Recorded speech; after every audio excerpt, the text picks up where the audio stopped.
When it's time to replace your wiper blades, an authorized dealer can provide you with the right set for your vehicle, and you can install them yourself in just a few minutes.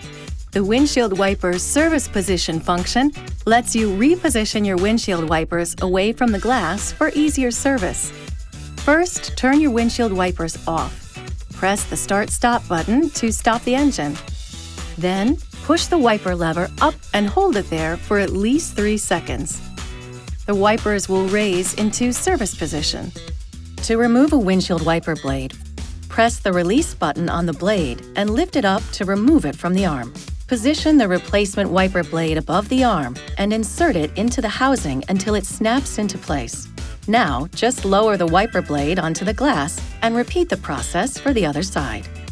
To deactivate the function, cycle the ignition on. Issue a command with the wiper lever or drive at speeds above 3 miles per hour or 5 kilometers per hour.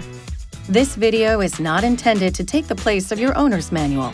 For complete details and other important safety information, please see your owner's information.